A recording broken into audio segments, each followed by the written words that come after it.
Ladies and gentlemen, it is time. Grab a cold one, crank up the volume, and join the show.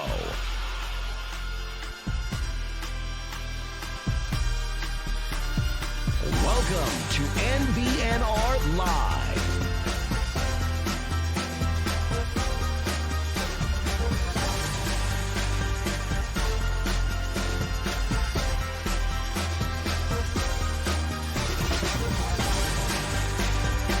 And here we go.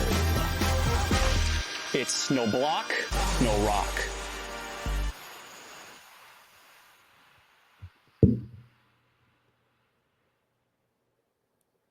Go big red indeed. There I am.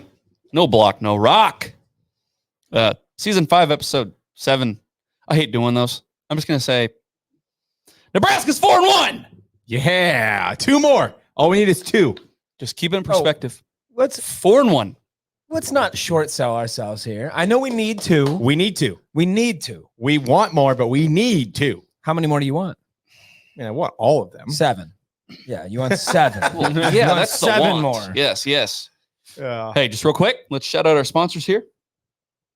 Nebraska Brewing Company. Connor, I think this is the second week in a row that I have joined you on the Pills roller coaster. Yeah, you're addicted to pills now, man. Yes, it's got a hold of me. Tastes good. So I'm drinking the Pills. Go to their tap room, 108th and Harrison in La Vista, Nebraska, 68128. Do it. Mike, what you got? I am drinking the EOS Hefeweizen. This is the best beer at Nebraska Brewing Company. There is no beer better, in my opinion. It is the definition of world class in every glass. And I'm sure Kyle's drinking the same thing. But Connor, what are you drinking? What you got? You guys guessed it. You knew what I was drinking. That cooler's stocked. That fridge is stocked. I shouldn't call it a cooler. We got Pilsner. Of course, that's what I'm drinking. It's just, again, we went through Fool's Fall. Today was like almost 90 degrees. What do I want in 90-degree weather? Nice light Pilsner. Mm-hmm. Get things going. It's beautiful. Of course I'm drinking Pilsner. Kyle Byers. Of course you are. I'm drinking the EOS Hefeweizen. And you know what? I saved something special for everybody. Listen here. Ooh. Oh, that was beautiful. Oh, Wow. kicking it off fresh as soon as we go live. Damn. Yeah. Wait, That sounded real good. Yeah, mine's half gone. it feels weird because normally on our episodes, it is Jared and Mike versus Connor and Kyle. No, No, normally. normally. Normally, I prefer backdoors. That wasn't actually intentional, and I hate that button still exists. Oh, I hate that you use the word normally all the time. So we normally have to hit that button. Go on, Connor. Finish your thought. Most times, it is Jared and Mike versus Connor and Kyle. But Mhm. today, I'm seeing some allegiances. Mm-hmm. Jared, are we together?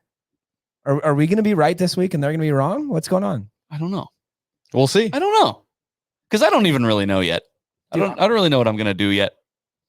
I know that this beer in 2011 won the bronze medal in the South German style Hefeweizen at the American Beer Festival. Great American Beer Festival. Sure. Mike and Reed. Connor hit you with the, It's very tiny. he hit you with the, well, actually. That is Connor in a nutshell. He is the well actually guy. I'm a stats guy through and through. Okay, hey, Oh gosh. first of all, Yeah. help me, Yes. Connor. Nebraska Brewing Company. World class. In every glass. I got to throw it over to Mike Delaware because he wants to give a quick special shout out. Yes, I do want to give a quick special shout out for anybody that is in the market for a new vehicle. Make sure you guys go over to Tailgate Motor Company in Fremont, Nebraska. Yes, in Fremont, Nebraska.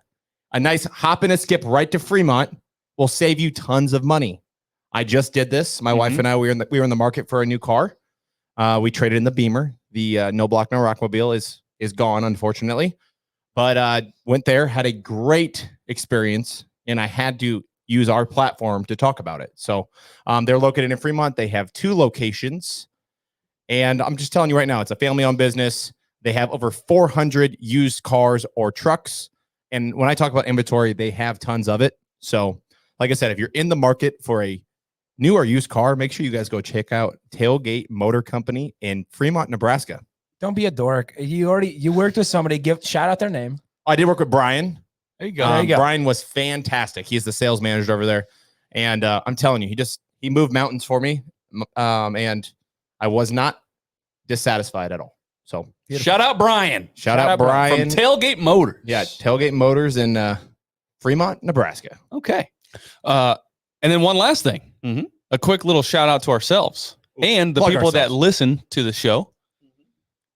We have built something on YouTube to the point where we can now start accepting revenue. We can start accepting super chats and donations and things via our YouTube channel during our live streams.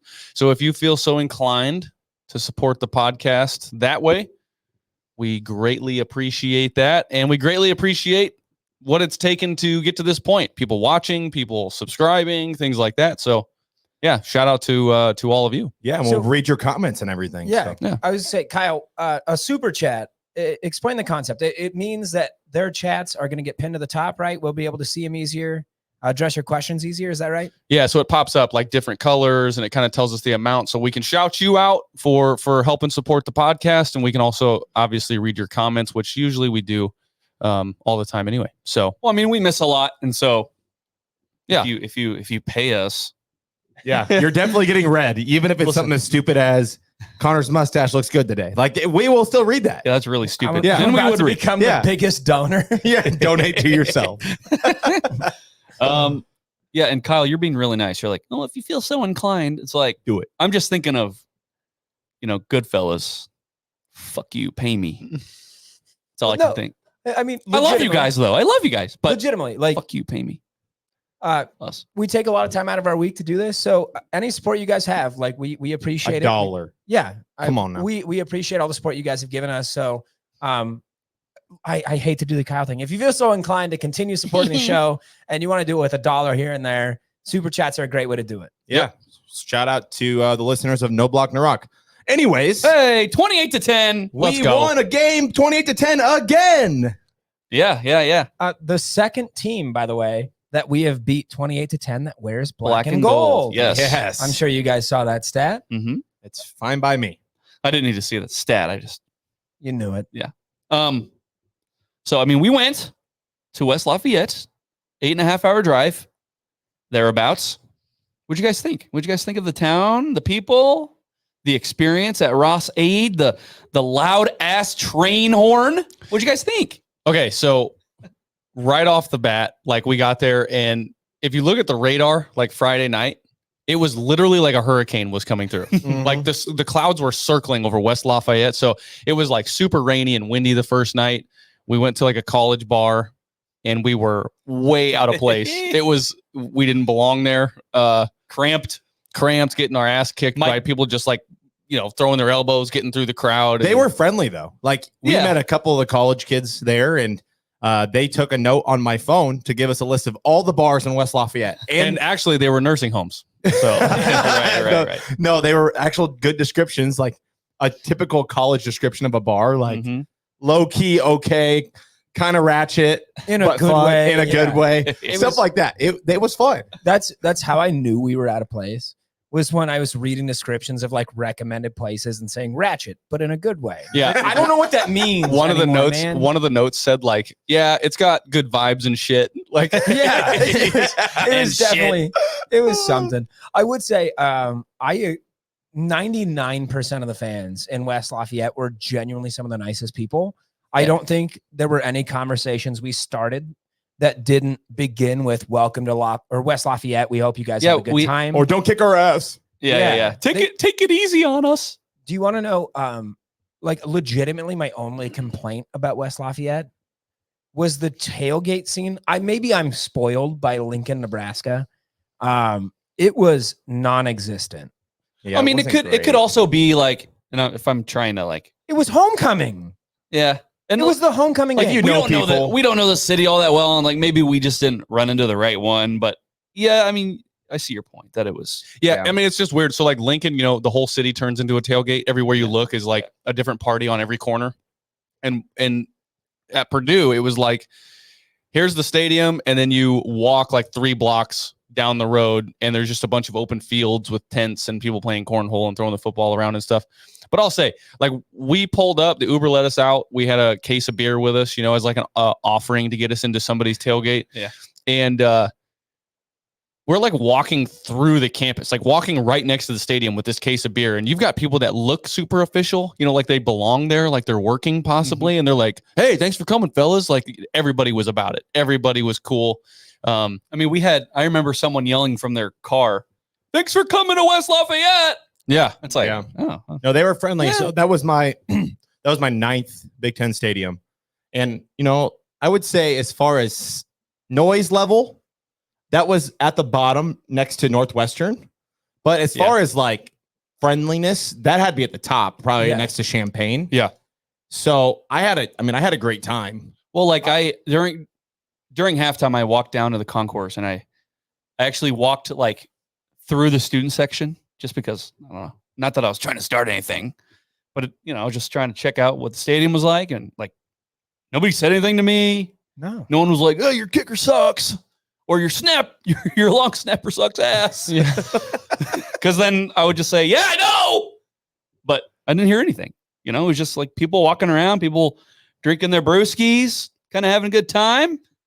Yeah. And we were fortunate enough to be sat next to like a group full of women, like right in front of us, that were just like salt of the earth. They loved their football. They were turning around. They were talking ball with us. And then we had a couple good old boys behind us. They were talking ball. From Wyoming. From Wyoming. I mean, it was just like, it really was a good time. But West Lafayette, truthfully, is like nothing to brag about. You know what I mean? Like it was, it exists. There was football there, and the fans were super nice. Yeah. I want to get this out of the way right now.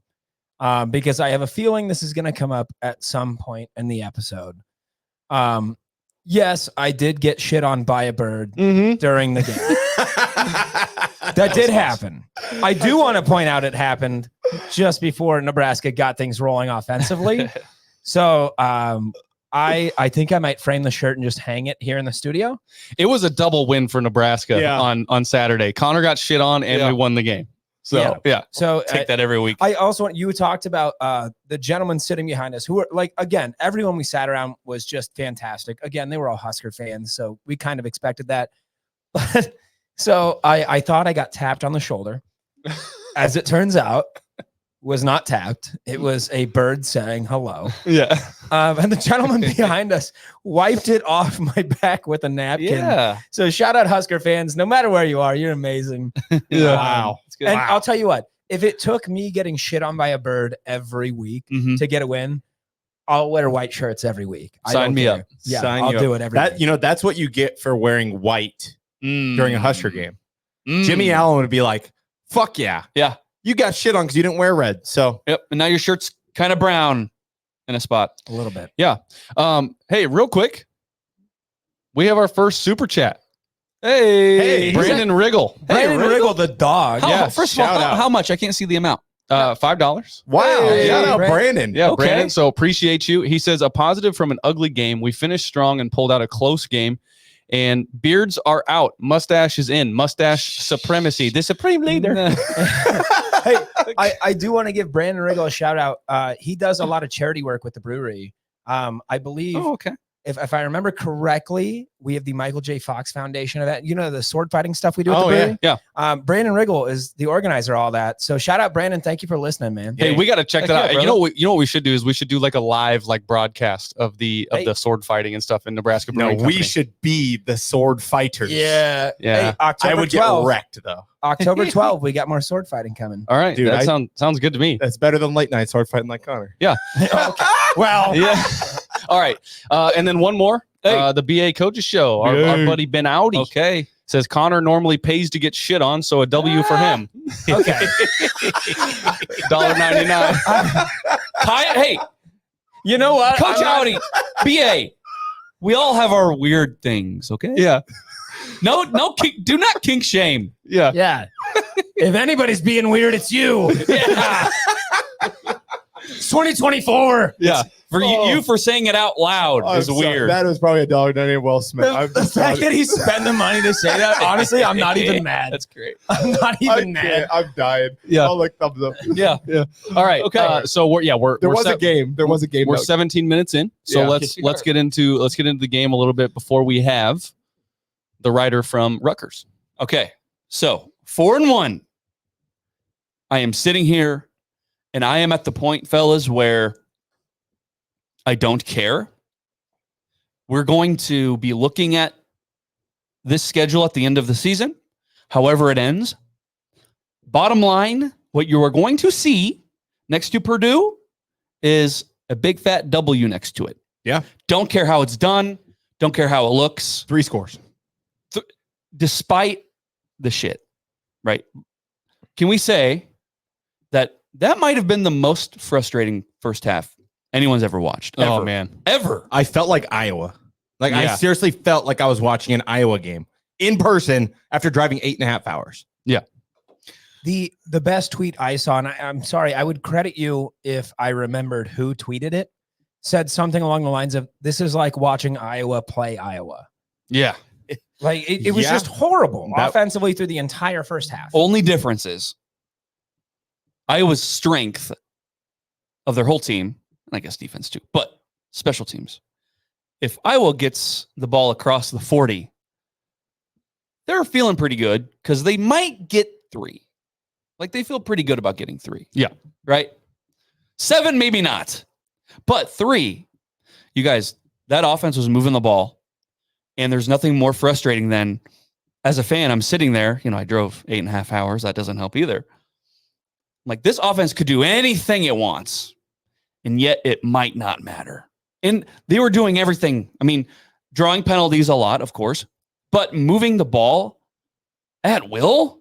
Yeah. Until you hit the 30, 20 inside the red zone, they might not get any points out of this. Yeah. Nothing more frustrating. Yeah. And so I guess the discussion becomes like, the big elephant is special teams, right? Yeah. You see Ed Foley, Mike takes a picture of Ed Foley yelling at one of the long snappers, while Coaching. 2 of them. Coaching. coaching. 2 long snappers during halftime Mm-hmm. while the rest of the team is still in the locker room.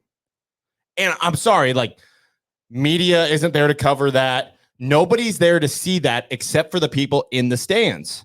And as someone who goes to games a lot, I always observe the sidelines to see kind of who's out there. Sure. And I see that and I take a picture, and of course it kind of goes a little wild on social media. No caption. No caption. I wasn't like supposed to be negative. It's just like, hey, just a heads up for the fan base. We have our coach out here and he's coaching. Mhm. So we had some mixed feelings all around the board. We had Cade Mueller respond, who is a former long snapper at Nebraska, talking about how he maybe didn't like that. Right. But at the end of the day, regardless of how you feel about it, the special teams needs to be fixed. And I don't know if it's fixable. So my question is, we had 1 missed field goal, and I got into a very heated argument about how 2 of them were blocked. Yes, technically they are considered blocked kicks. By our line. Yes. Not by them. Yeah. By us. They are, like, on the stat sheet, they're considered blocked kicks. I hate that term. They were bad snaps, bad holds. Right. Like, that's what it was.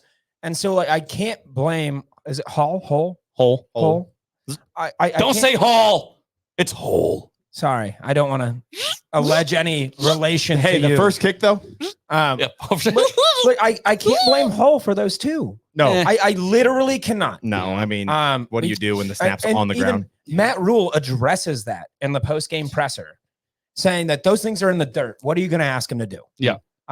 He's kicking the ball while it's flat. He's kicking the nose of the ball. Yeah. You know what really sucks though is so I think we can all agree that mentally the special teams unit and specifically the field goal kickers are in a wonky place mentally. So he goes out and misses the first one legitimately. The snap's fine. It just, he hooks it, whatever. And the next 2 times he goes out there is no chance for redemption because they just didn't set up that way for you. And so it's just like, damn, what can I do? I can't make up for it because the snap's not good. I don't know. I kind of feel for him a little bit. Well, my big thing is like when you look at special teams right now, we've had years of being able to blame a kicker because like, oh, you got a 35-yard kick. You should be hitting that, whatever. Mm-hmm. Now we're in an interesting spot when you look at special teams. I don't know who to blame. Right now, like, am I blaming the long snapper? Am I blaming the holder? If it's a bad snap, you got to blame the snapper. But like, are we getting bad holds? Like, and then you get good holds and you're missing field goals. Yeah. We are in a very unique position where, as far as field goals go, specifically, because there is one special teams guy I do want to shout out later. As far as field goals go, I don't know where to be angry because it just all looks bad. It's just everything. There's a lot of fire Ed Foley people out there. And I'm not saying I disagree, but it's just, on one hand, you can say, well, why didn't you recruit better players, right? And I totally get that. Nico Ottaminelli, I don't know if he's not there yet. I don't know. He can't kick it off the ground anyways, though. Nobody can kick it off the ground. If Alex Henry goes out there right now, he's not kicking it off the ground. The snap and the hold has to get better. The whole operation has to get better. It's got to go step one. Finish that step. Step two. God. Right. They don't have time for that, though. Step three is the kick. If we don't get step one, we're screwed anyway. So can I ask you, I just want to, maybe I'm fucking nuts here. Okay. So I'm watching the Chasing 3 thing and they showcase Tristan Alvano for about like 3 minutes, showing him kicking, kind of going through his thing. And like, he's making it. And the coaches are saying in special teams, it's perfect. Make. And like you have the players kind of like behind Tristan going, oh, it's like, if you're fully enrolled, do you just like have them kick in the stadium during practice? You put cardboard cutouts around the stadium, over the speaker system. You had those like dancing advertisement things that you see outside the car washes. Inflatable tube man, right? Yeah. And like you blare in crowd noise to where it's like almost deafening, or like train horns. How do you? Because like it's clear that kicking in practice in front of no fans is different than kicking in front of 90-ish thousand, right? Sure. So how do you simulate that? I don't think you can. You have to speak to like a freaking psychiatrist. Literally, like, I don't know. It's between the ears. That's what it is. And it's not even the kicker, though. It's the snapper. How do you coach a snapper? Well, it was the snapper this game. Yeah, this game. Right. Like, what about the other? But Matt Rule even said in the beginning games when we had issues with that, he said that it's a bad snap. Like the snap is not right. The timing is wrong. Sure. So I seriously think it's coming down to the kickers are not getting everything set at the right time. And they're just getting up there and going off schedule and going, what do I do? Well, listen. And then, there's the, like you mentioned, there's the fire Ed Foley crowd. And like, I don't say that I disagree either. Especially when you watch your gunner, like, in the back of the end zone. This is not a kickoff. This you're waiting for the ball at the 1 yard line. If you're there at the 1 yard line, you stop. So I don't know if his guy was like taking him to the back of the end zone, but it looked like he ran right through, and then that ball perfectly rolled from the 5 into the end zone, nice and slow. If someone was there, you're looking at a 1 yard. They're standing on the 1 yard line. So like, there's just fundamental things like that. I remember Michigan State is that we kick off right, and their guy goes and he stands out of bounds and then touches the ball because he knew that it'd be a penalty because he's making contact, whatever is this big thing. Yeah.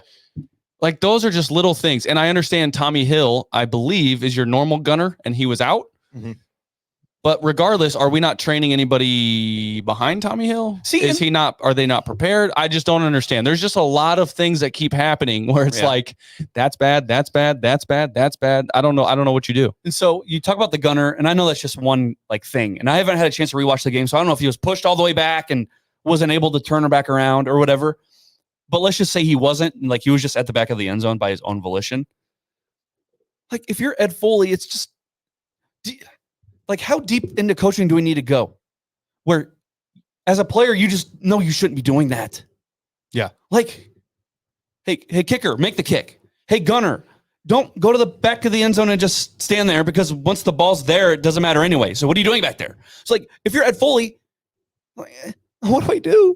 You guys want to fire me, but I have to tell my gunner not to run to the back of the end zone. Yeah. Well, I mean, it's just a preparation thing. It's things that like that person should know. Whoever it is, that person should know, right? Yeah. And BA says I've been very anti-fire Foley for right now, and I would agree. You're not going to get rid of him right now, Right. No, If you get rid of him at all, you're not getting rid of him right now because that doesn't solve anything. No. So No, and what can he do right now? I think you said Frank Beamer last week. You said Hire Frank Beamer. if Frank Beamer walked in the door right now, he couldn't fix what's going on right now. Right. It doesn't matter. It's personnel issues. It's between the ears. Yeah. There's nothing they can do. What we talked about as we're driving back from Lafayette on Sunday, we saw we are like in the back seat. I'm streaming NFL Sunday Ticket, and we saw 3 muffed punts in the NFL in one day. yeah. And we are screaming at each other about basic special teams things that need to be done. And the more I see this done in the NFL, like I'm looking at this and seeing that Nebraska, it's unfortunate to see that 3 times in the NFL, but like these are things that should be drilled into your head at this stage and things that we're just not fulfilling. Right. Like we just aren't doing it. But yeah, like firing Ed Foley, not going to fix your problem. No. A personnel change, you think trying to develop that new relationship in the middle, we're 4-1 right now. 4-1. Trying to develop that relationship right now is the best time to do it. You're wrong. I will say this. You can't tell me that there's not anybody else on this team that could attempt to snap the ball.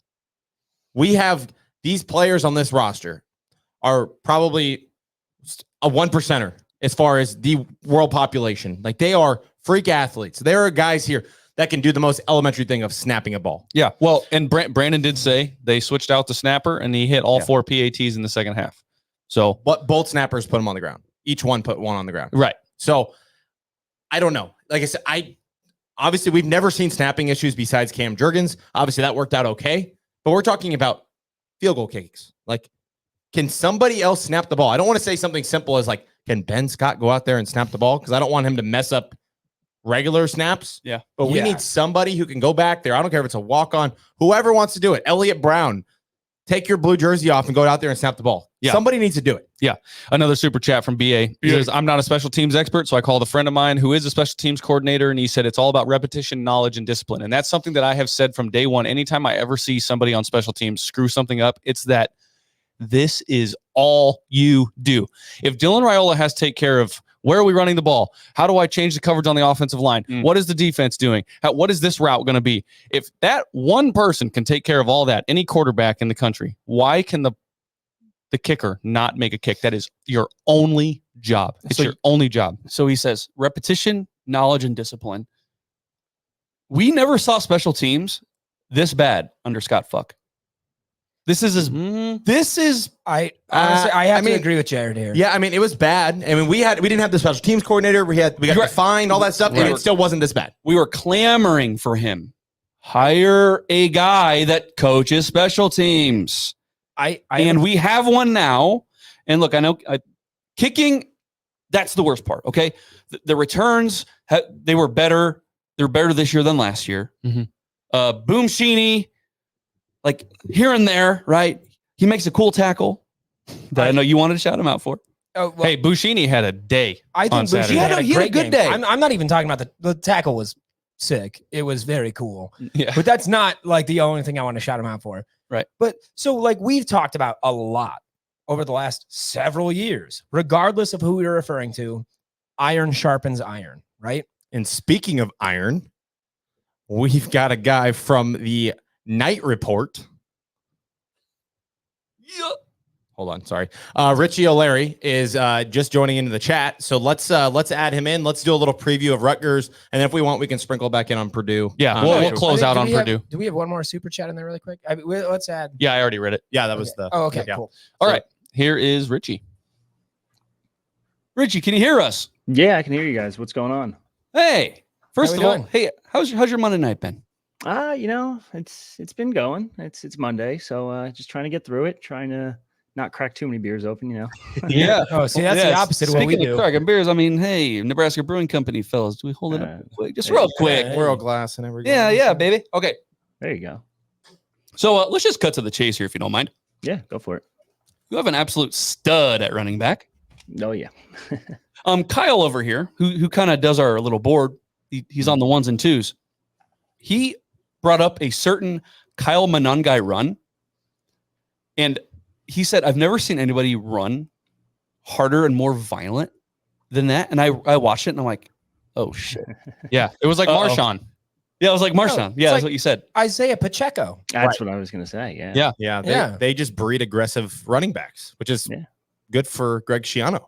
Well, okay, so I think we kind of just like cut to the chase there with Kyle Manungai. If you could just kind of tell us more about him, and is the Rutgers offensive line, are they really good too? Is Manungai kind of doing this on his own? Like, what should we expect from like Kyle Manungai specifically?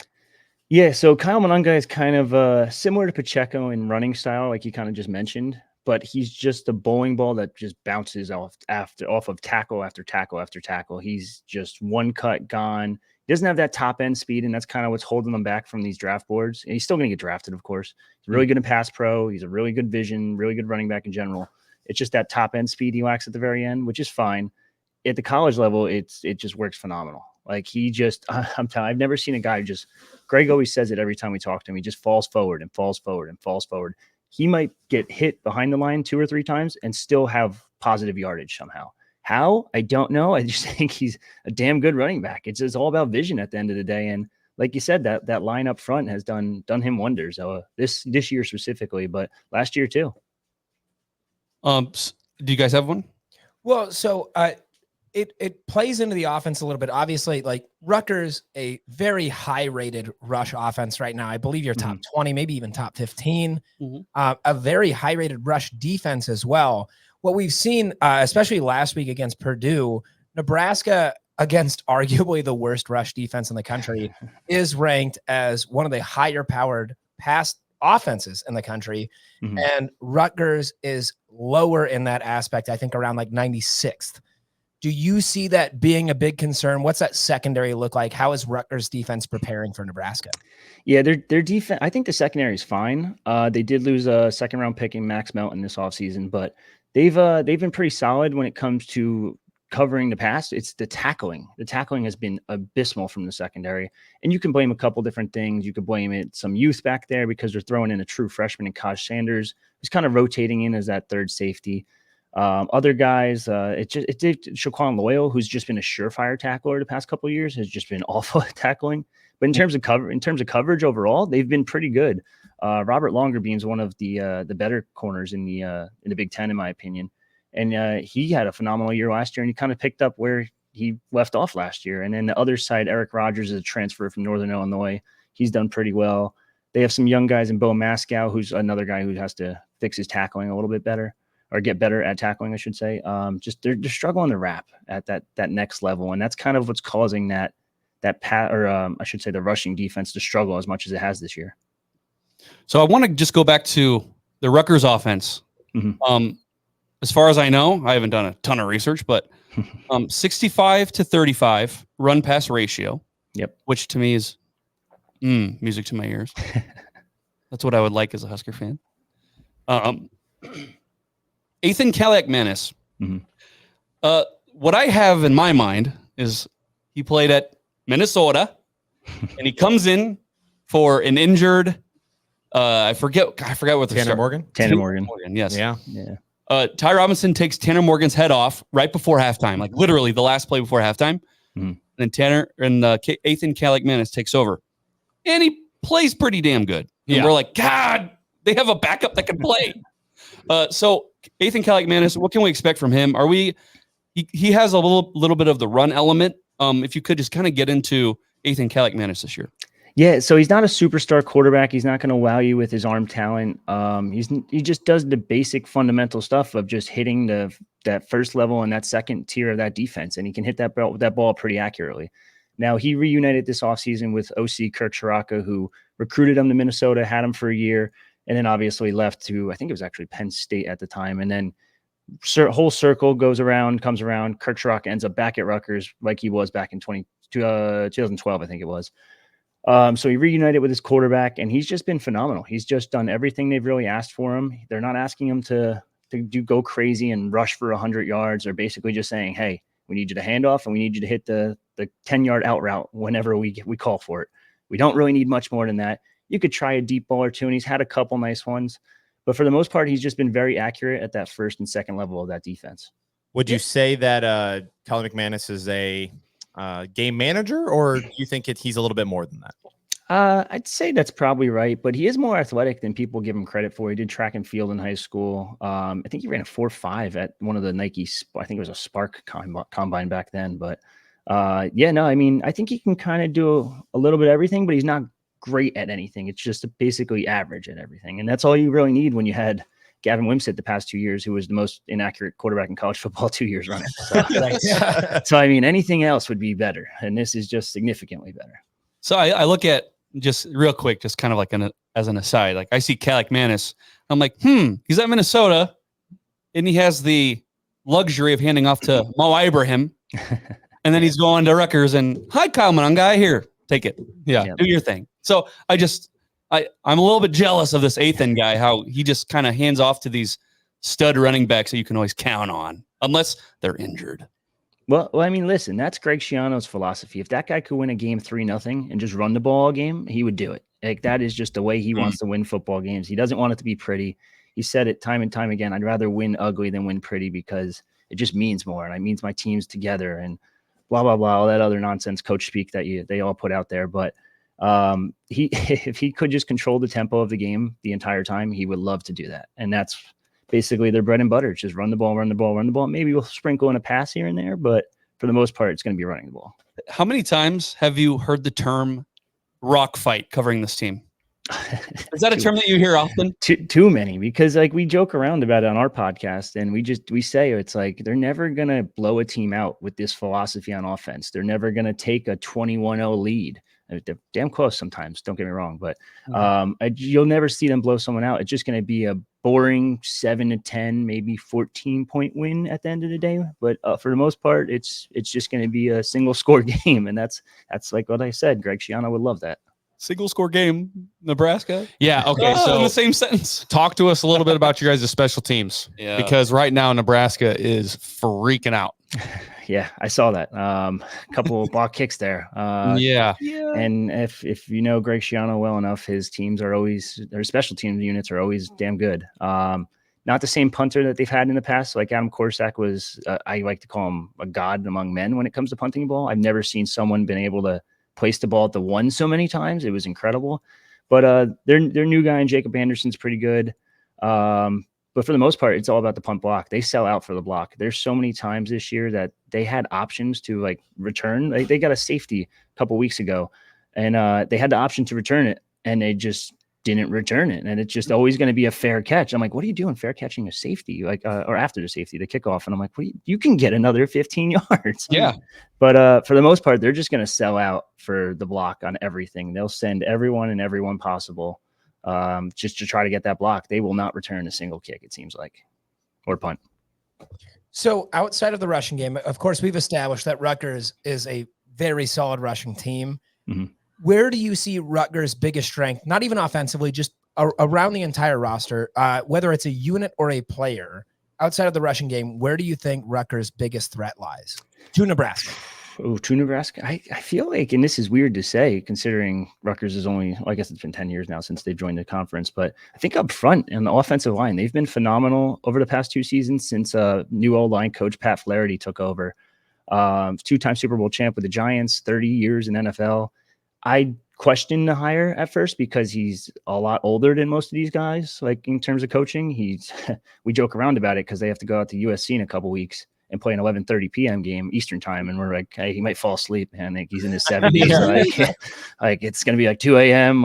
But I am shocked at how much he's been able to turn this offensive line unit around. And by no means are these guys star-studded recruits. And I know O-line recruiting is very tough to judge in high school, but he's turned Holland Pierce Holland Pierce was pretty solid before him, but he's turned him into a all Big Ten level left tackle. They've turned Brian Felter, who was started some games as a freshman and was kind of gone, and I thought he'd enter the portal just because he wasn't playing at all, into an all big guard. Their center, Gus Zelinskis, was a 2-star from Colorado that he found and turned him into a pretty solid center. He's just made. I don't know if can I curse on here? Am I Yeah. allowed to? Oh, yeah, Okay. He basically turned chicken shit into chicken salad. I don't know how the hell he did it, but he found a way to do it. Yeah. Yeah, I think Matt Rule today talked about Coach Flaherty and how he was with him at the Giants, and he's very familiar with him. That was like his mentor when Rule was in the NFL the first time. So he's got a lot of respect there for that.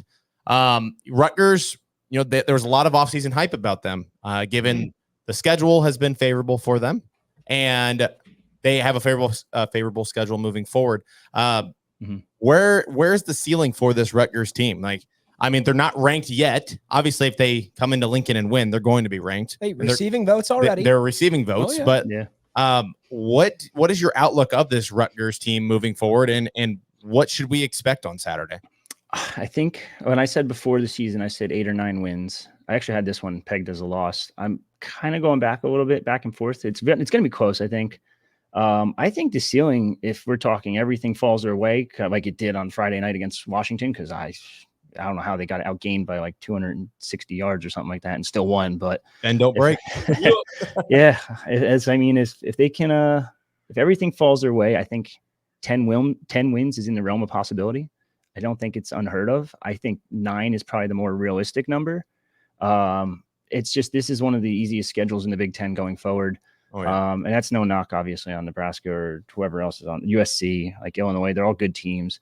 But the rest of it, it's like Minnesota, UCLA at home, Wisconsin at home, Maryland, Michigan State. I think it's a very favorable schedule in Rutgers' favor. And I just want to say, they are so thankful that they're out of the Big Ten East, because that was hell every year, basically, for them. So, I think I would say the ceiling is probably 10 wins. So it's funny you say you're thankful to be out of the Big Ten East. We are very sad we're out of the Big Ten West. Yeah, exactly. Yeah. Not that it really mattered anyway. I'm just curious.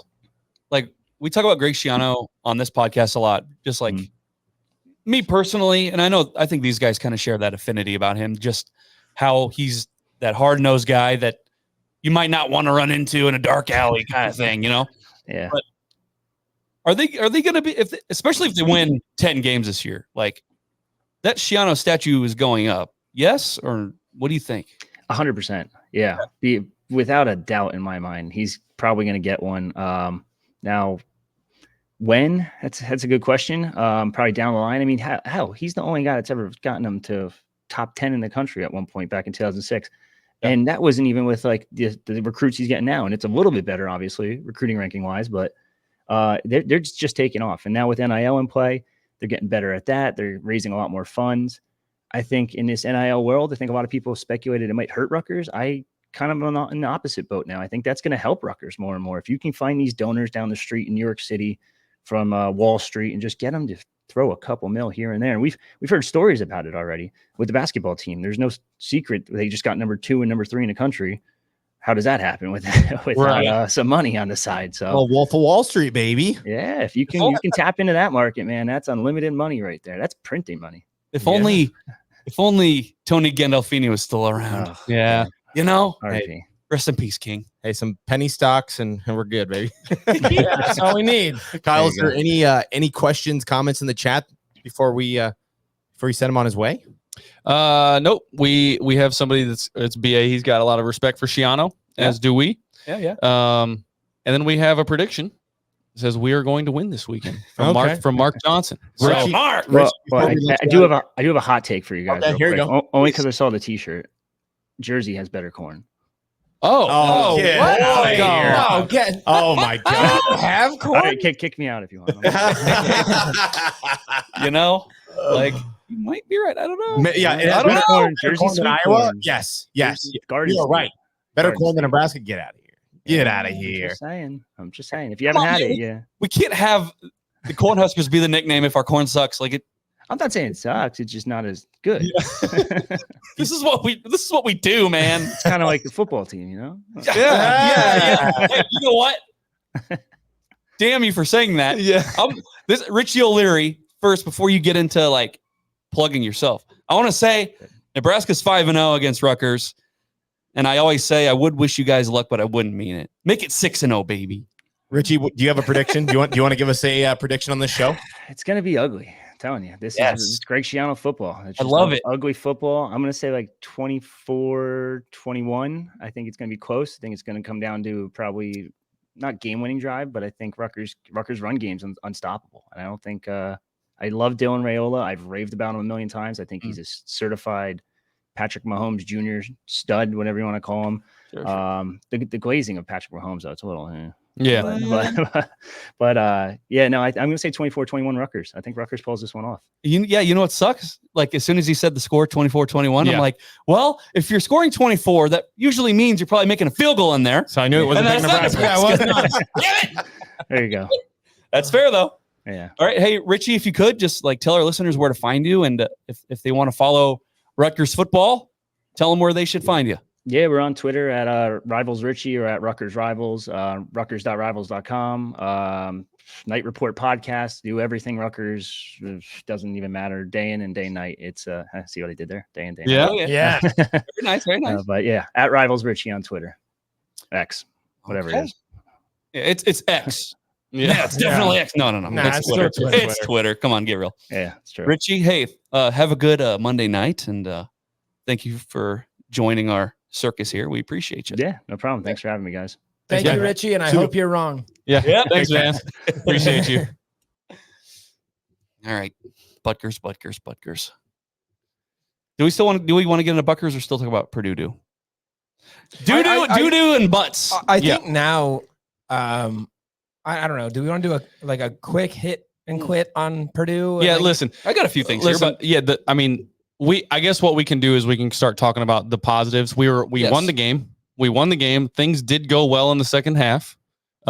And yeah, special teams sucked. So we kind of beat that horse to death. So Except one thing, your chef's kiss of the day. Well, oh yes. Let Do it. me remind everyone. Well, hold on. Before you do that, hit me Yep. with this, because I feel like your chef's kiss is going to relate to this right here. Yep. No. Okay. Hit it with the chef's kiss, baby. Okay. The Caniglias Mano chef's kiss of the week is Brian Buschini's hit. Oh, it wasn't a hit, Hey. brother. He Okay. lifted a man in the air.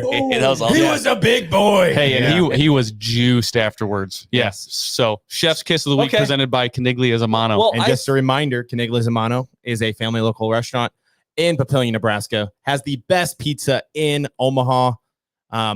Make sure you guys go check it out. 72nd, 370. It will be worth your time. Hey, don't short sell Caniglias. They brought those subs in that one time. Okay. The that were subs are also incredible. Dude, fire. like, The wings are fire. I've never had bad food. No, Yeah. it's Like, fantastic. it has always been so good.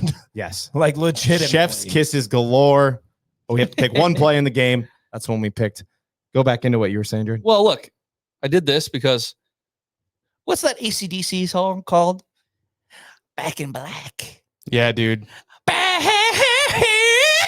John Bullock. John Bullock. For real. He's a bad man. Hey, all Big Ten selection so far. Yeah. Like lights I think out. so, Like yeah. up until especially this game, he's been the gritty. I'm everywhere, right? I'm making plays, but he never had the splash. He had the splash. Well, I mean, Yeah. Last week you've got the strip on that receiver. Yeah. You've got that. And then this week you've got the pick six. And by the way, I just want to say, I called it. Yeah, he I did. called it. Yes, it he was, did. It was right after we had scored, and I was like, all right, pick six. And then bam, like next play, it was John Bullock running the other way. So you could say this: back-to-back Bullocks. Yeah. And in that little thing right there was back-to-back Bullocks. You had Alex making the block, blocking two guys. No block, no rock. Damn Yep. right. Blocks two guys. Springs Ja'Cory. And then the next freaking play, you got Alex Bullock running it back. Pick So, six. Back-to-back Bullock. Let's go. Is that what the B stands for this week? Yeah. In NBNR? It's no Bullock, no rock. I think that's what it stands for this week. Well, look, every time. All right, sticking with the defense. Maccabee didn't do shit. Nope. Reggie Love didn't do shit. So thank God, because Maccabee's just one of those pests that I don't want to say scared of. Scared is a strong word, but I was watching him, but he couldn't do nothing. They made him look below average. I'm glad too, because you dropped that clip of us just bagging Purdue, saying they sucked. Yeah. They're terrible. It is what it is. And We don't need to pretend like they're good. And it was going to be like, oh, you know who's going to be Maccabeeing us? Every freaking fan in America, all fan bases, especially Iowa ones, would be up in our DMs mocking us. Yeah, another thing too. We forgot to mention that Connor got stung by a bee. Oh, yeah. Mako, bee. And I'm like, oh shit, no. Not the bees. Not the bees. The bees were wild in West Lafayette. Yes, they were. I took the bee out of him, and now, rightfully so, we get to mock him. Fuck yeah. I don't mean that. He's actually a really good running back. Yeah, sure. Did he hit? I don't know. I don't have his stats up. Did he hit over 85 yards? No. Yeah. We didn't even hit 40. Good. Like it was 30 something, you know? Good. Yeah. But we did know, and I don't remember the name of his backup, but we knew Reggie Love. that. Yeah. Reggie Love. Yeah. We knew that he was going to get a little bit more attention, knowing that the Nebraska D line is going to, stay up in the center where Maccabee likes it, and they were going to try and bounce it around the edge. But still, I'm not going to lie. Maccabee scared me.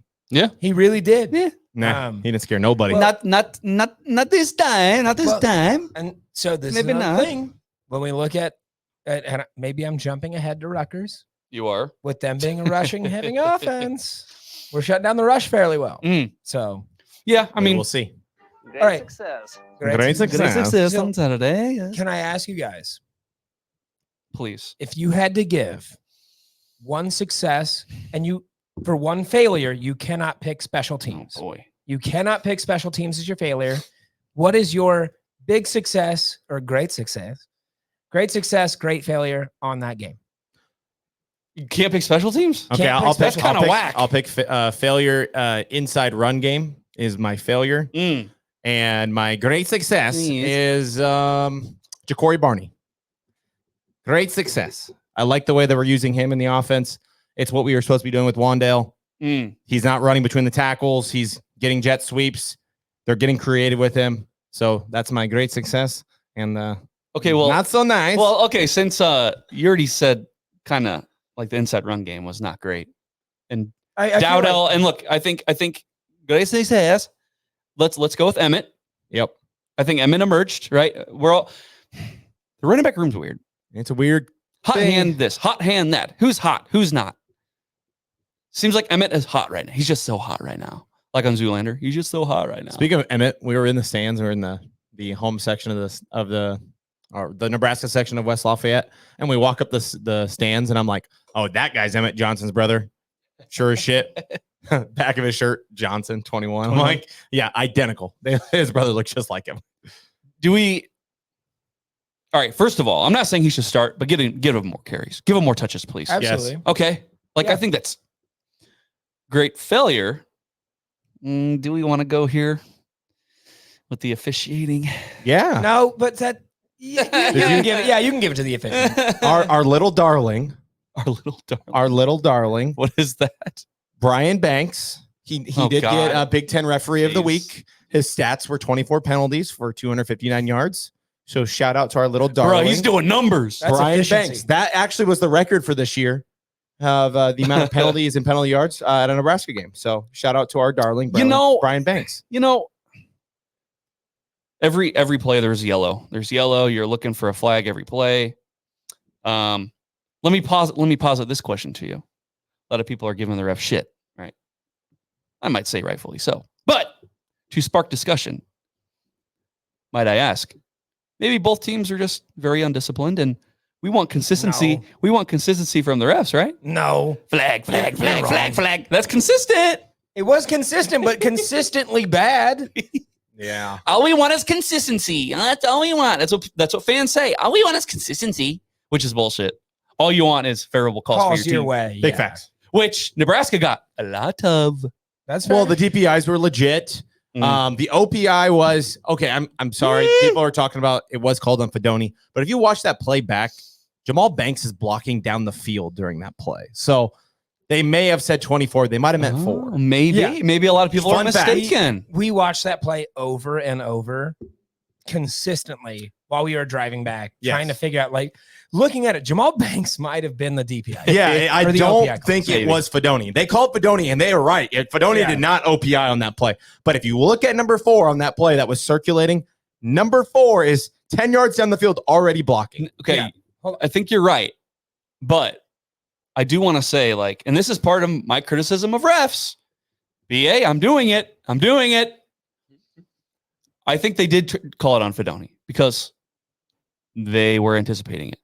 Yeah, they just saw. They've seen it on tape. They were prepared for it. They knew they were going to run a play like that. They watch the tight end come across. He's gonna pick him. And they see old Purdue boy stumble, and they're like, "Well, okay, there it is." Yeah, he must have made contact. So yeah, I think anticipated through it, and that's why I think it was on Fedoni. Yeah. Okay, Kyle, you're a great success and great failure. I'm riding with my boy Bushini. We had some criticism for him last year. The dude has been nails, other than the punt on the wrong side of the field last week. But I mean, he pinned a guy inside of 10. He would have pinned another guy inside of the 5-yard line had our gunner not run to the back of the end zone. And then he at one point in the game was tied for leading tackles, which is awesome. Well, what the hell? Not awesome. Well, it is bad that he was even in that conversation, but regardless, he did what he had to do. So that's my great success amongst others that you guys have all mentioned. Sure. My great failure, I would say,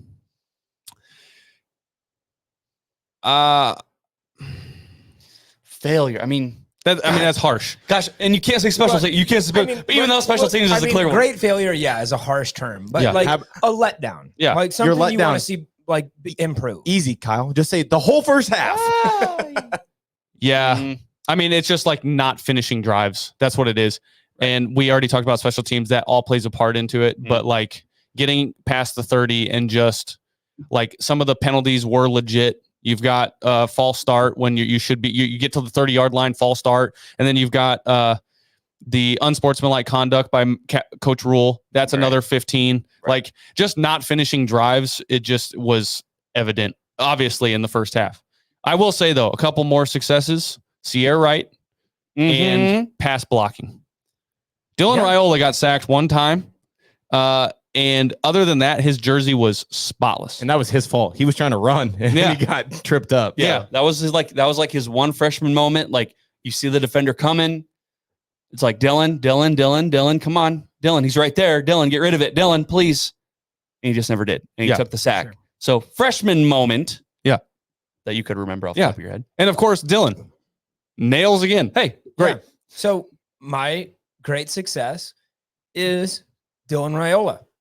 And I know that a lot of people might see this as a basic pick because he is what everyone's talking about right now. But when you look at those first, 3-4 drives where we get to the 25 or 30 and we get nothing for it. My man seems unfazed, goes back out there. And did you guys see him give the sleep? Oh, sure. Yeah. You're not Mahomes or whatever. Yeah. Like just says sleep. Like you're not affecting me. I'm coming back out here. My man has nerves of steel. That is my great success. Sure. Here is where oh boy, I'm going to get some hate, but hear me out. My great failure is Jalen Lloyd. Not because he had a bad game. Okay. Did you know what is his maximum number of receptions in games this year? One. Yeah. He is averaging 36 yards a catch. My failure is Jalen Lloyd, not because of his play, but because we are not utilizing him properly. That man is an incredible athlete. The failure is in the sense that we have him and we're not utilizing him properly. They tried that razzle-dazzle bullshit play. But see, that's where we are at. I think with the quarterback play and the receiver play we have, that we don't need to get razzle-dazzle. We are there. And if we just utilize Lloyd properly, we can see that man become an incredible asset to this offense. Yeah. I think Ja'Cory is more dynamic with the football. I think Jalen is a straight runner. I'm not disagreeing with you. So it's tough. It's tough because for once we have too many weapons. Yeah. A lot of cooks in the kitchen. Well, you're too many. Too many of that nationality. You know what I mean? Well, if this is kind of the Ja'Cory Barney thing, because Ja'Cory Barney, he's going on those end arounds all the time. And like, is that the role that Jalen Lloyd should be doing? But Ja'Cory just does it better. And like, maybe Jalen Lloyd's not a great route runner. So it's just straight shot. But then the safety or the corner or whoever already knows what he's doing, what Jalen's doing. Yeah, could Like be. they showed it on tape last year. That's what he's doing. He's going deep. And so he's just getting played that way. You know, you got Ja'Cory touching the ball and he's fast. And so maybe he's just the Jalen Lloyd of, I don't know. One more failure, and we'll go around the room really quick. Yeah. The utilization of Heinrich Haarberg is a failure to me. One, you got him running wheel routes. Okay. Awesome. It worked. It drew, it worked. It did work. It drew a flag. Cool. Quote, it worked. Cool. The only time I want to see Heinrich Haarberg touching the football is when he's running zone read concepts like he did at the end of the game to ice the game, kind of, because like they decided to still run the offense. I don't know. I guess it was because they onside maybe rule was being a little petty. I'm not really sure. I want to see him run zone read concepts. And I want to see when we're on the 1 yard line or short yardage situations, I want to see big number 10 come on the field, watch Dylan go run at wide receiver, get under center and push forward and get a first down. Hold on. That's what I want to see. I want to see under center, not in the pistol, under center. Yeah. Take the snap and fall forward. You're 6'5". I want to yell at Mike a little bit here. Oh my God. Please don't say anything. Oh, please. Go ahead. Mike, a goddamn season has talked about protecting Dylan, and he just said, I want to see Dylan running at wide receiver. He's not. I just might go out to No. wide receiver, not actually playing wide receiver. Play wide back. If they see Dylan at wide receiver, they know he's not going to be a legitimate target. Correct. Like that. So why would you No. even put him out there? It's just the Wildcat thing, man. It's like you literally just have Haarberg come in at quarterback, and so Dylan never leaves the field. Is my thing. If you want to run Haarberg as a Taysom Hill concept, which we have talked about for over a year, right? Why would you even consider putting Dylan out there? He's We been know out there. Taysom. We know Heinrich can run. We know he can throw those short yardage passes. We know he can do that, short to intermediate.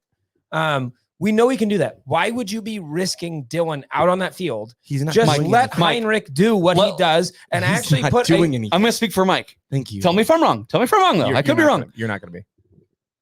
It's the fucking principle of the thing. fuck the principle. Go to center. Get that fucking ball across the goal line. Yeah. I What don't are care. we doing? I don't care if you know. Yeah, Dylan's out there. Yeah, we're not using him. So what? I'm running it there. I'm telling you, I'm running a going. quarterback sneak. Everybody in the NFL knows on 4th and 1, the Eagles are going to do the tush push, right? I want you to tell the defensive line, hey, we're running a quarterback sneak here. Try and stop it. Fuck yeah. I've got a battering ram as a quarterback that's going to go through and he's going to get a yard. But why would you risk Dylan? Dylan's not doing anything in the play. I think you're really overthinking the fact that Dylan's running a route. He's not doing anything. He's not overthinking it. Just remove him from the situation entirely. No. I'm fine with what you're saying. I want him on the field. Let him be a battering ram. Why would you have Dylan around that at all? How could he get risking a million ways? No. Someone could punch him, throat punch. It's not going to get throat punched. Kyle, what are your thoughts Kyle, on the Haarberg? join on all this shit. Oh boy. Do I want to join in? Yes. I just, my stance on it is still the same. In crunch time, Heinrich Haarberg is not better than your 5-star quarterback. Heinrich Haarberg is not better than your tight end. He's not better than your running back. He's not better than any of your wide receivers. Right. Let your starting offense go do their thing. It just doesn't make any sense to me. In trash time, when they send him out there at the zone read just to close out the game, sure. Send him out there. I don't care. Right. But in crunch time, I see the argument for the goal line. I see all of that. But like in crunch time, we saw Heinrich Haarberg in crunch time for how many games last year? And didn't go great. So I'm just saying, like, just keep your 5-star legacy quarterback out there and let him do his thing. And we don't want Dylan running quarterback sneaks. So I want 10 to do that. That's my thing. Okay. So Mike, you had said one of your failures was the lack of like inside run game. Yes. Right. And Dowdall gets 9 carries for 21 yards, right? Nothing spectacular by any means. Your leading rusher was Ja'Cory Barney. Like, I feel like the running game, it is gimmicky. Like you're not able to just line up and run. No. That's an And so issue. you have to do this cute shit, which of course almost rears its ugly head when you get down to the goal line. You got Carter Nelson getting a handoff.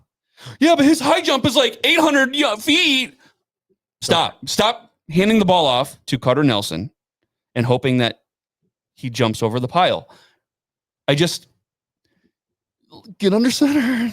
Yeah, I mean, you should have heard the chants in the stadium when we finally went under center, got in the I formation with the fullback.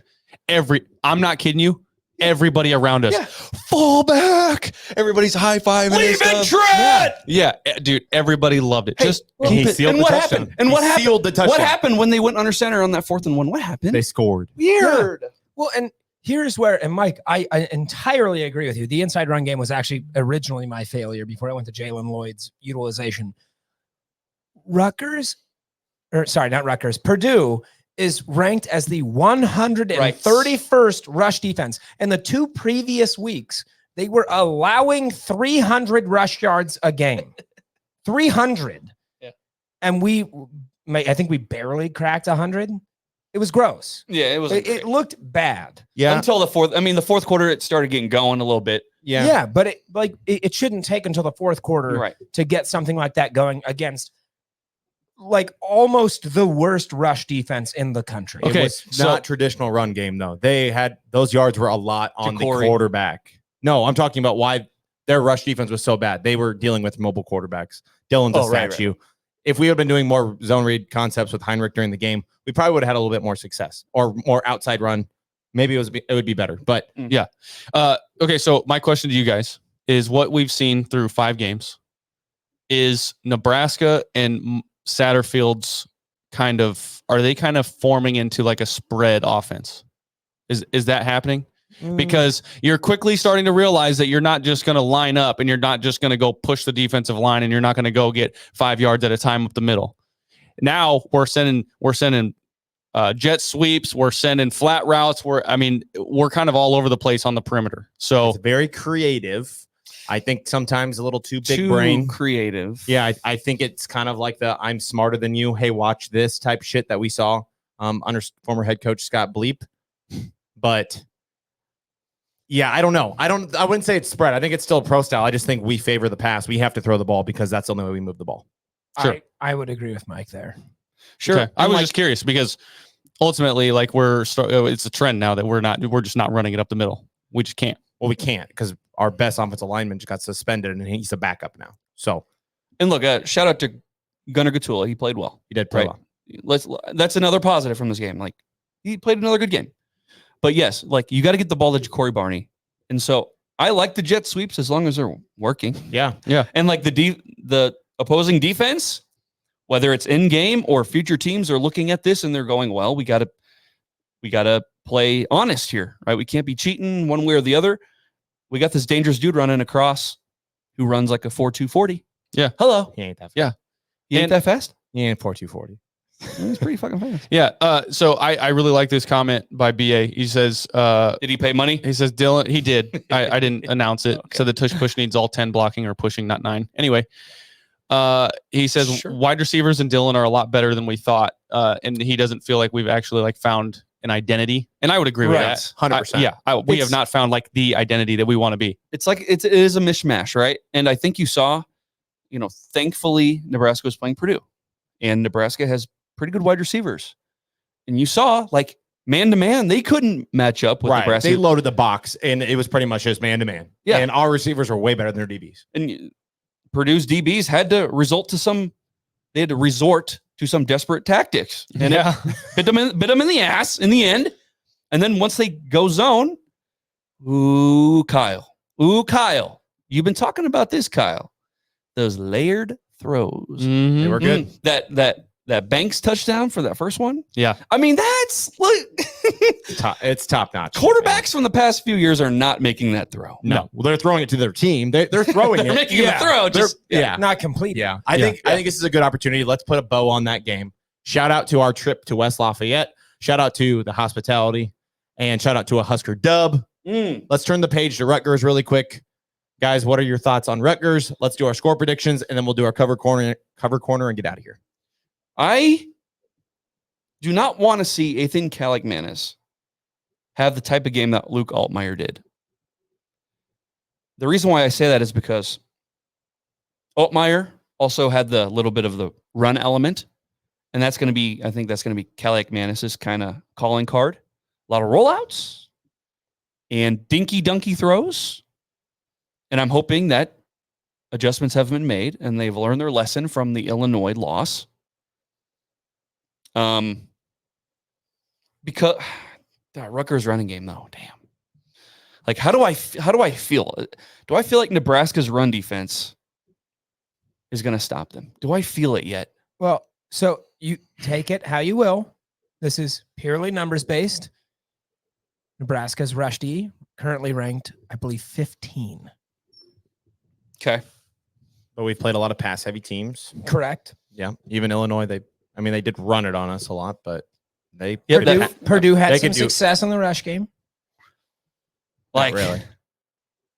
Some, did you say Purdue had success in the Not rush? a Some. little bit. some. Under 100 yards. I don't think Purdue had. I mean, tell me where they had success because I missed. Maybe I was in the bathroom. I mean, we weren't stopping up the middle very well. I mean, if they were trying to take it around the outside, we were shutting them down pretty easily. Right. But their mid-rush game, again, that's where we knew Maccabee was going to be, the biggest threat. But I mean, there were a couple of bursts there that we just weren't doing great, but we pulled some of that yardage back with sacks and, behind the line. Right. Yeah, Nebraska had 5 sacks, by the way. That was nice. Gosh, Rutgers. Because coming into the season, I'm like, everybody loves Rutgers. Everybody loves them, and they're just the Cinderella pick. Like, Nebraska's going to beat them. And, I think they still can, obviously. I think Nebraska obviously can win. But, God, I see that Caliac Manis is a little bit mobile, and freaking Kyle Manungai is a stud. I'm seeing a little bit of shades of Illinois here a little bit. They said that about Maccabee too, though. Different runners, though, right? Sure. Way different. I agree. Dude, I saw that Manungai run you were talking about, Kyle. And dude is literally A psycho.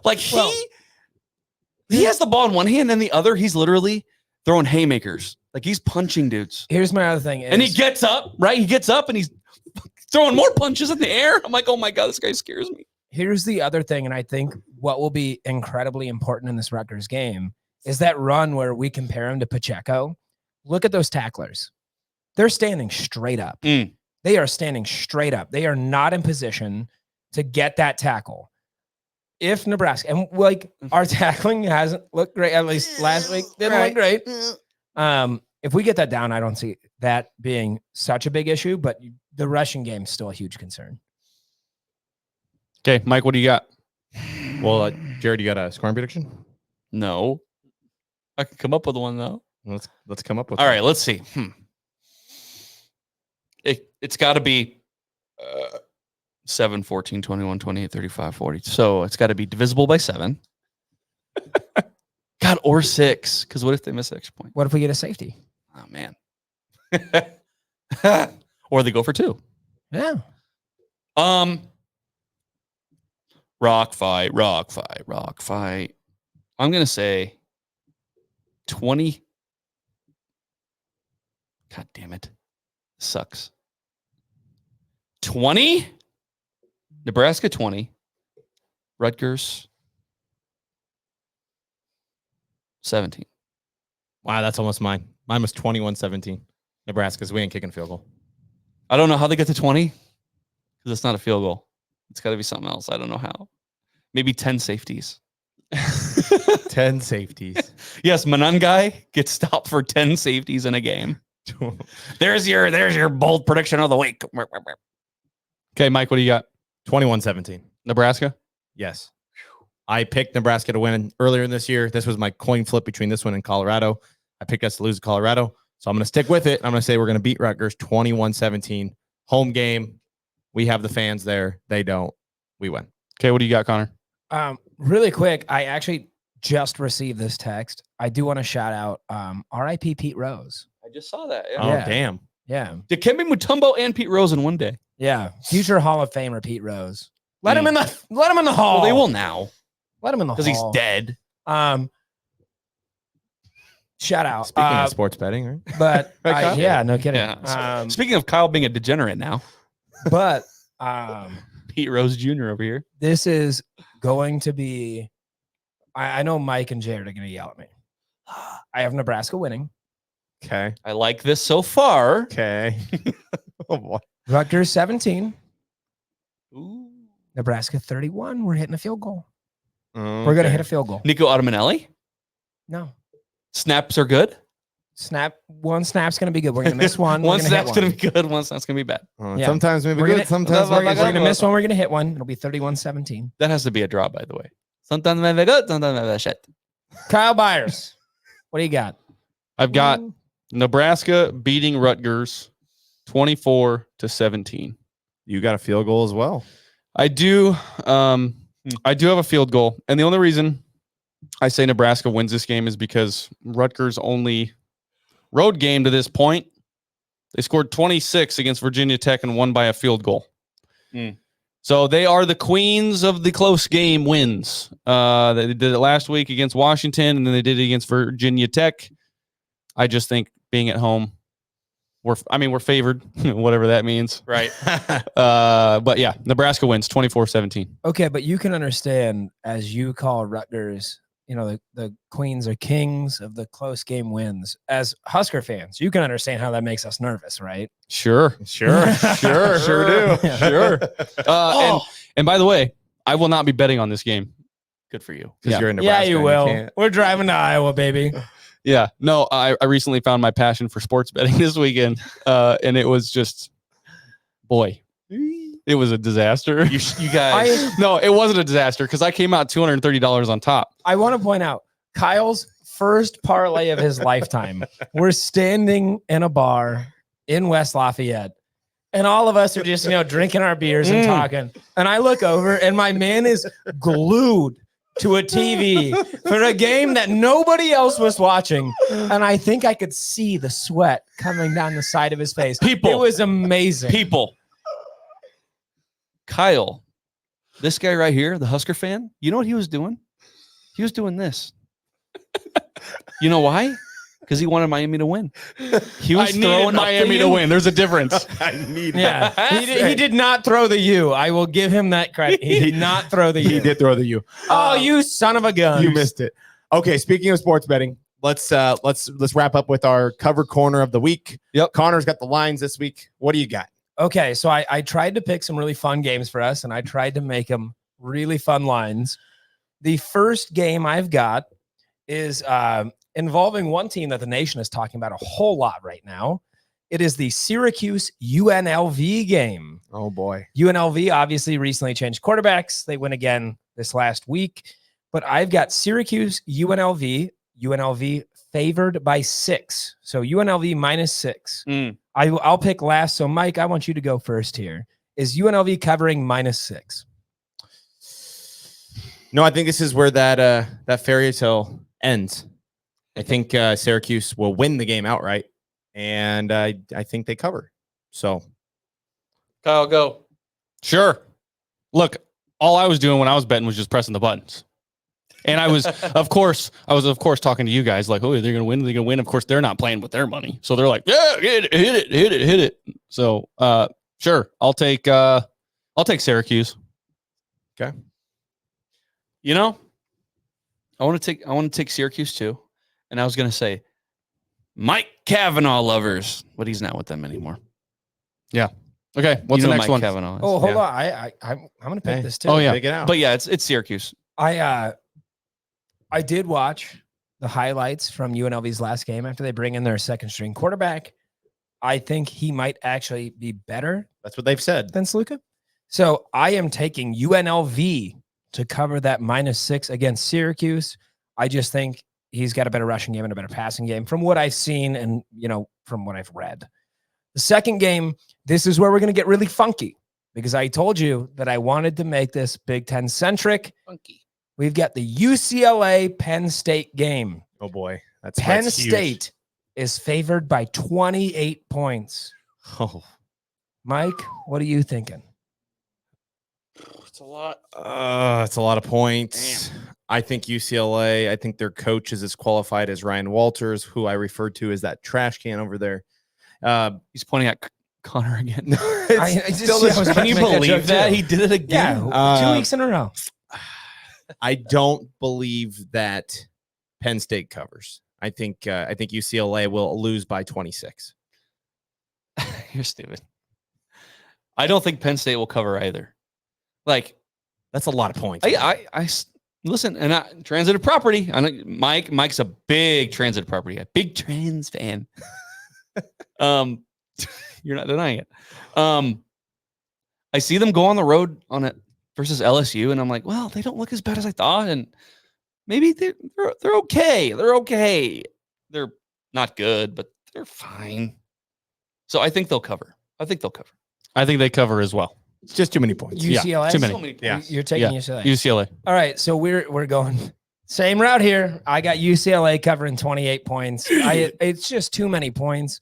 Penn State's a good team. I don't think they're that good. I think they're overrated. Sure. All right, the last one, I actually, again, a Big Ten game, but I wanted to pick what I thought was the hardest line of the week in the Big Ten. Fuck. It is the Michigan-Washington game. Okay. Washington is -2.5. What? Washington is favored -2.5. Oh, that's the easiest line then. No. Michigan covers that and wins. Okay. Jared. Washington, huh? Maybe all those people saw that Minnesota might have should have won in the big house Don't care. because of their fucking shitty call on the offsides. Damn. Washington? Washington is favored 2.5. I hate to just keep agreeing with Mike, but I think Michigan's going to win too. I'd take Michigan for sure. Damn, you're going to do this to me again. Eee. I have Washington. Okay. I have Washington here. I think Michigan, again, overrated. They're a good team.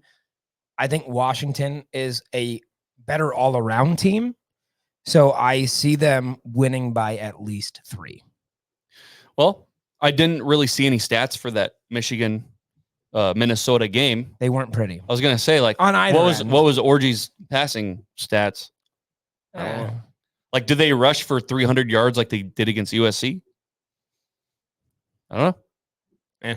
I think They have no zero passing element. I don't know. They still beat USC. So in Big Ten football, usually the most physical team wins, and I think Michigan is going to be more physical than Washington. So yeah, fair. So that's it, huh? Yep. That's it. Damn it, guys. How are we going to make this graphic this week? Because I'm the only one that defected at any point. looks like your check mark isn't going to be there. Hey, when you look at this graphic, just remember Connor was right. Yours will be this small. Yeah. Hey, been there before. Guys, damn it. I wanted to ask you a question. Ask us a question before we wrap up. So when I say, if I'm the head coach for Nebraska, right? Mhm. AKA Matt Rule, and I say that I'm going to fight for Nebraska, what does that mean to you? Means he's tired of the bullshit, man. He's tired of Nash getting held every fucking play. He's tired of Ty getting held every fucking play. He's tired of these tic-tac bullshit calls. So you think it was aimed at? Yes, it was 100% aimed at the officiating. Okay. He's tired of the way he's sending way too many letters to the Big Ten, and they're not getting fixed. I see Connor doing this. No, I disagree. Okay. I think Matt Rule observed 5 years of complacency from a former head coach, Scott. That's the one. I think he saw that.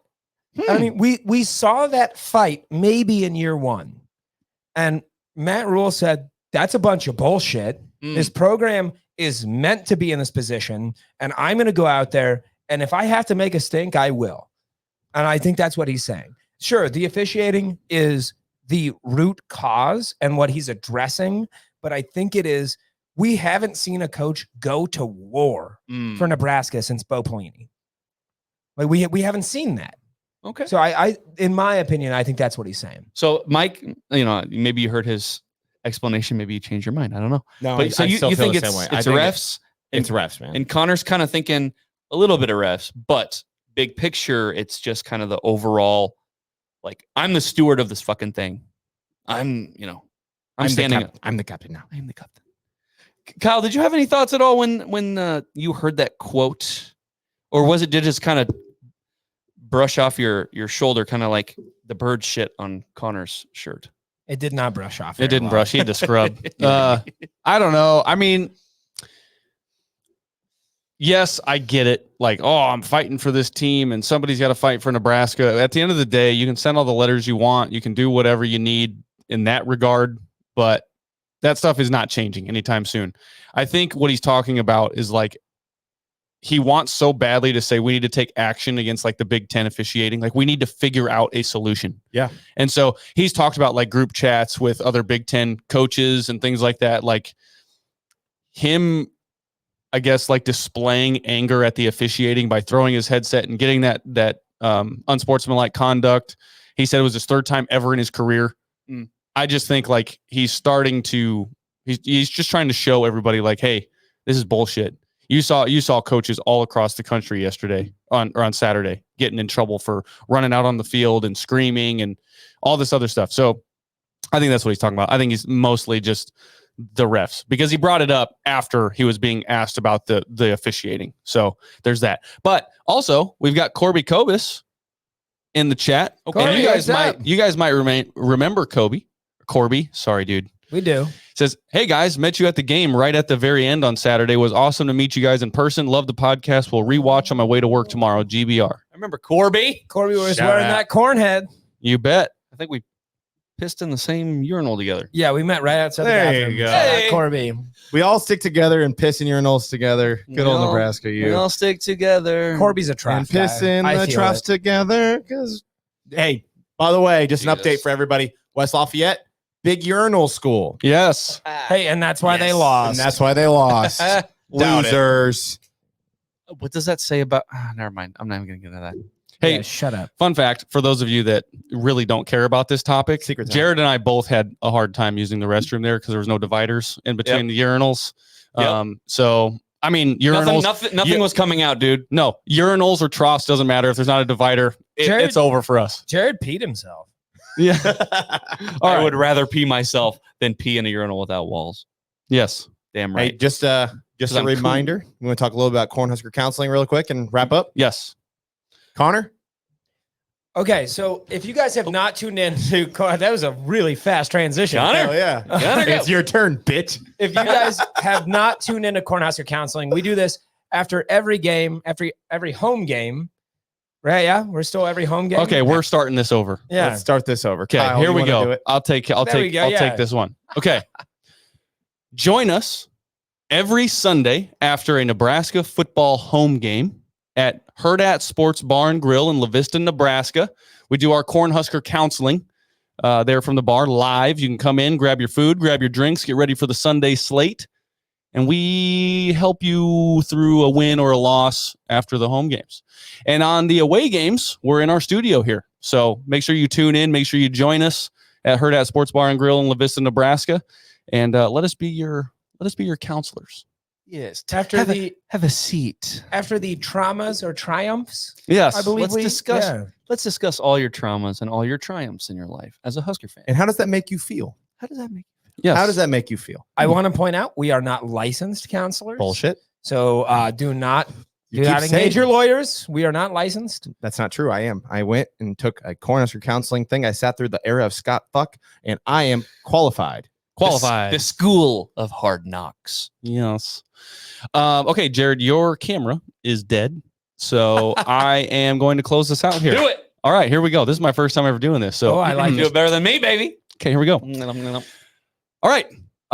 Join us for NBNR podcast on any of your social media platforms at NBNR podcast. The same thing everywhere you go. 5-star reviews on Apple or Spotify, whichever you prefer. And for those of you that have given us a donation or one of these priority Super chats. comments, super chats. Love you. Yeah, we appreciate you. It's a great way to support the podcast. We try our best. And with that, Cornhusker Counseling on Sunday. Make sure you subscribe on YouTube. Subscribe on YouTube. Follow us. Do whatever you want. Do whatever you want. We could use your help on YouTube, though. We're not the boss of you. Yeah, we're not the boss of you. You just go do what you want. All right. I am one of your hosts, Kyle Byers, Mike Delaware. Jared Hall. Connor Cadillac. And as always, beat Rutgers and GBR. This was nice.